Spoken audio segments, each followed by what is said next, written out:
Radio Anthropocène. À l'écoute du changement global. Nous sommes toujours sur Radio Anthropocène en direct du musée des Confluences avec Christophe Bellet pour parler moustique tigre. On l'a entendu précédemment, Christophe, le moustique tigre est plus petit que le moustique commun, plus petit mais pas moins dangereux. Ce serait même plutôt l'inverse. Alors oui, tout simplement parce que le moustique tigre, actuellement, c'est la seule espèce de moustique présente en métropole qui est capable de transmettre un certain nombre de virus qu'on appelle les arbovirus, comme la dengue, le chikungunya ou le Zika. Donc il est surveillé pour cette particularité. Et donc le moustique, j'ai lu quelque part qu'il était un vecteur compétent et capable. Ça veut dire quoi ? Alors, ça veut dire qu'il est capable d'assurer la multiplication du virus et de le transmettre notamment à des hôtes humains. Donc la dengue, le chikungunya ou le Zika sont capables de se multiplier à l'intérieur du corps d'un moustique tigre de façon à pouvoir être transmis par la suite. Et ça, c'est pas donné à tous les virus. Le virus de la grippe n'est pas un arbovirus, il ne peut pas être transmis par la piqûre d'un moustique tigre. Et du coup, avant d'arriver dans le moustique et de proliférer en lui, ils viennent d'où, les virus, ils sont où ? Si on s'intéresse à l'écologie complexe de ces virus, est-ce qu'on a une idée de la chaîne de transmission ? Alors, pour la dengue, le chikungunya et le Zika, le réservoir, ça va être les humains. Et le moustique tigre va s'infecter en prenant un repas de sang sur une personne malade. Donc, en fait, c'est une sorte de cycle. C'est un cercle. Donc, est-ce qu'on peut dire que les arbovirus sont des zoonoses ? Donc, c'est peut-être définir zoonose et puis... Alors, les zoonoses, ça va être des pathologies qui vont toucher les animaux. Donc, on parle de zoonoses.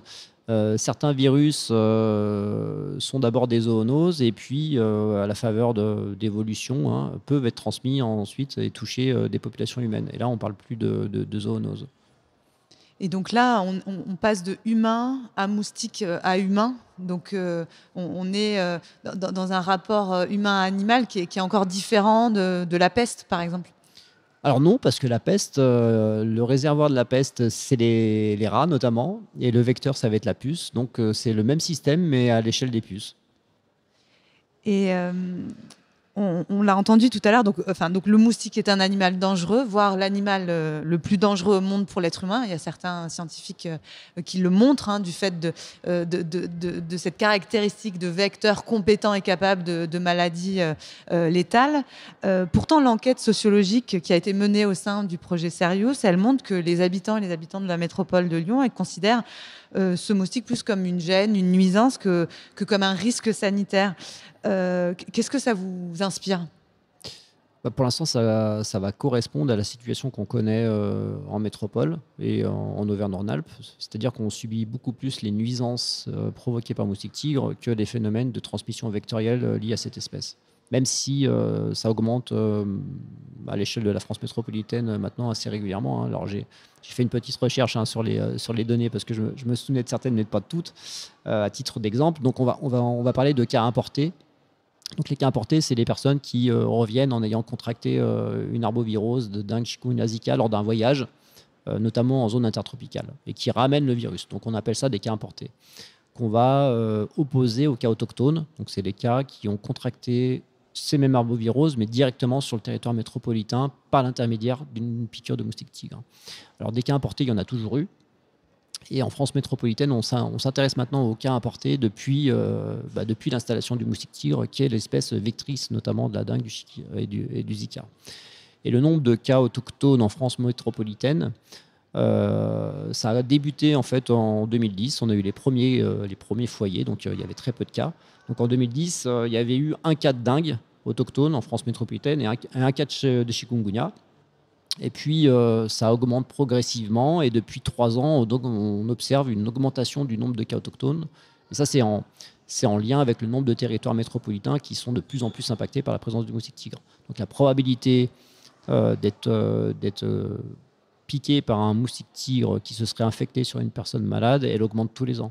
Donc là, juste pour les données, en 2022, vous avez eu 9 foyers en France métropolitaine pour 66 cas de dengue. En 2023, vous avez eu 9 foyers de dengue, 45 cas. Et en 2024, donc l'année de surveillance, elle n'est pas encore terminée, elle va se terminer au 30 novembre, on est à 11 foyers, 10 de dengue, 76 cas, et 1 chikungunya, avec un seul cas. Donc ça, c'est ce nombre de cas autochtones. Voilà, maintenant c'est parti, ça va augmenter tous les ans assez régulièrement. Donc là, le risque est en train d'augmenter à l'échelle de la France métropolitaine. Donc pour l'instant, c'est toujours la nuisance qui est l'inquiétude principale de nos concitoyens, mais le risque de transmission vectorielle, il augmente maintenant tous les ans assez régulièrement. Et donc là, on parle de risque. Vous avez dit inquiétude. Vous êtes inquiet? Alors, oui, il faut l'être. Il faut commencer à l'être. Voilà, ça fait une vingtaine d'années que Moustique Tigre est installé.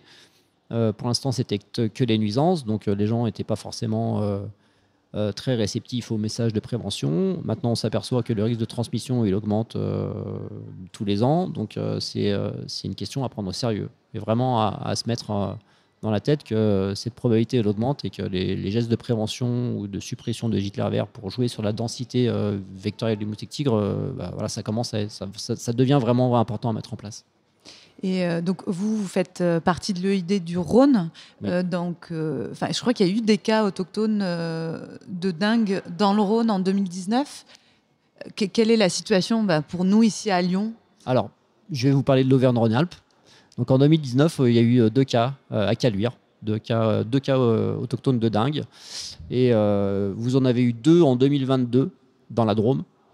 Pardon, pas en 2022, en 2023. Dans la Drôme, à Bourg-les-Valences. Et vous avez eu 2 nouveaux cas cette année dans la Drôme, à Montélimar, des cas autochtones.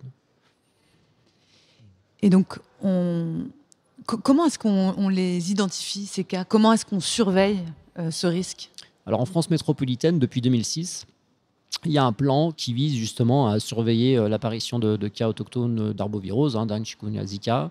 Et l'objectif de ce plan, c'est de limiter le plus rapidement possible la mise en place d'une chaîne de transmission locale de ces arboviroses par l'intermédiaire des piqûres de moustiques tigres. Donc du 1er mai au 30 novembre de chaque année, il y a une surveillance renforcée qui se met en place vis-à-vis de ces maladies. Donc ça devient des maladies à déclaration obligatoire. Donc si vous allez consulter votre médecin généraliste, si vous allez consulter à l'hôpital, ou si vous effectuez une prise de sang et que le personnel de santé soupçonne une arbovirose, ça va créer une fiche d'alerte. Dès que votre cas est confirmé, l'agence, les ARS, parce que ça concerne maintenant la France métropolitaine, demandent à leurs opérateurs de démoustication de mettre en place des enquêtes entomologiques qui vont viser à déterminer la présence ou l'absence de moustiques tigres dans un cercle de rayon de 150 mètres autour du lieu qui a été fréquenté par cette personne pendant cette phase de virémie. Donc c'est quelque chose de très complexe. Donc voilà, il y a 2 choses qui se croisent en fait. Il y a une surveillance épidémiologique, on regarde les cas, et il y a la surveillance entomologique, si on regarde plutôt la colonisation du territoire, c'est ça? Tout à fait. Et parce que le risque va être lié à la présence du moustique tigre. Parce qu'une personne qui est en phase de virémie et qui a contracté la dengue, s'il n'y a pas de vecteur, il n'y a pas de risque de transmission. Le risque est lié à la présence du vecteur. Donc il faut qu'il y ait les 2 éléments au même moment pour que la transmission puisse s'effectuer. Et on va peut-être voir après, du coup, qu'est-ce qui se passe quand ces 2 cercles se croisent et se rencontrent. Mais avant ça, je me demandais si les personnels de santé, comment se faisait l'alerte, justement? Est-ce que les personnels sont formés entre le moment où le cas est détecté? Est-ce que ça remonte bien, en fait? Est-ce qu'on arrive vraiment à identifier tous les cas? Alors, ça remonte assez bien maintenant. En France métro, je pense que le personnel de santé, alors je ne suis pas médecin de base, mais je pense maintenant ils sont assez sensibilisés à cette problématique. De toute façon, il y a des informations de l'ARS tous les ans sur cette situation. Ce qui doit mettre la puce à l'oreille d'un médecin généraliste lorsque quelqu'un vient consulter, notamment en période estivale, et qu'il aurait des symptômes un peu grippaux, la première question, c'est est-ce qu'elle a voyagé ou pas? Donc ça permet d'identifier déjà les cas importés. Donc ça, c'est très important. Après, la problématique des arboviroses, mais que ce soit la dengue, le chikungunya ou le Zika, c'est que dans certaines situations, les gens peuvent être des cas asymptomatiques. Donc, on peut très bien contracter la dengue et avoir 0 symptôme. Et dans ce cas-là, eux, ils passent à travers les mailles du filet, parce que jamais ils vont consulter parce qu'ils ne sont pas bien, parce qu'ils n'ont pas de symptômes. Donc, pour eux, tout va bien.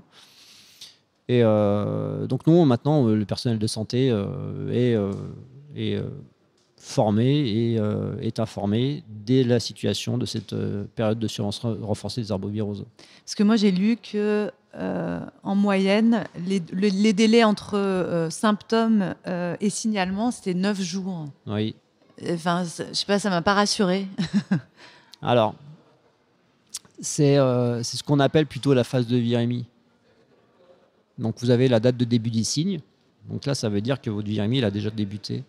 Et alors après, les symptômes peuvent être plus ou moins légers, ça peut être plus grave ou pas. Nous, on a vu des gens qui avaient contracté la dengue avec quelques symptômes et ça ne les empêchait pas de pratiquer du VTT ou du running. Et puis, on a vu d'autres personnes qui étaient allongées et qui ne bougeaient pas de leur chambre. Donc, c'est 9 jours, mais c'est une moyenne en fait. D'accord. Oui, il y a tout ce qui se passe en dehors de la moyenne. Donc, imaginons, on a un cas symptomatique qui remonte bien comme il faut. On a le croisement des 2 cercles, épidémiologie, entomologie. Qu'est-ce qui se passe ? Alors là, l'enquête entomologique, elle est positive. C'est-à-dire que dans l'environnement proche du lieu qui a été fréquenté par cette personne, il y a 2 moustiques tigres. Donc il y a un risque. Et là, l'Agence régionale de santé va demander la mise en place d'actions de lutte antivectorielle. Et ces actions de lutte antivectorielle, elles ont plusieurs formes. La première, ça va être déjà la neutralisation des gîtes larvaires, donc, qui ont été identifiés dans ce cercle de rayon de 150 mètres. Donc ça va être déjà d'essayer de réduire à la source la production de moustiques tigres.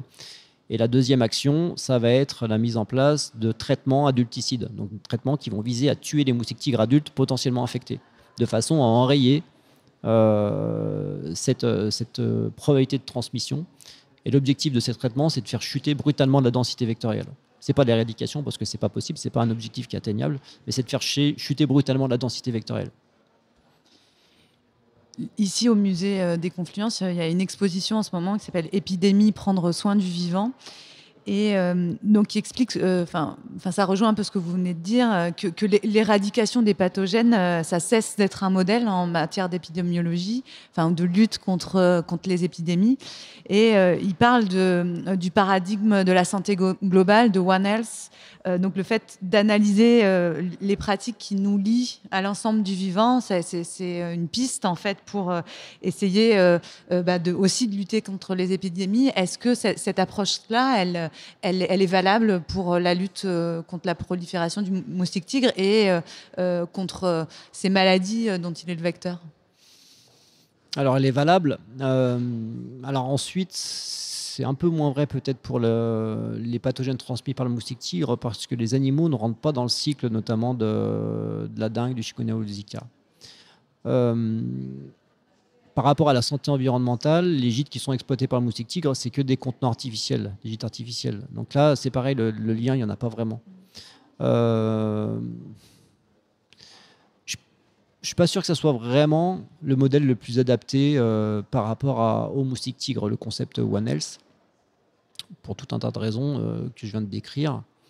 Mais parce que la santé de l'environnement ou de potentiels prédateurs, elle a peu d'impact sur les populations de moustiques tigres, en fait. En fait, c'est surtout notre relation à nous, humains, avec lui, avec le moustique. On est en bilatéral, là. C'est exactement ça, et notamment sur la disponibilité des gîtes larvaires qu'on va lui mettre à disposition. Ouais.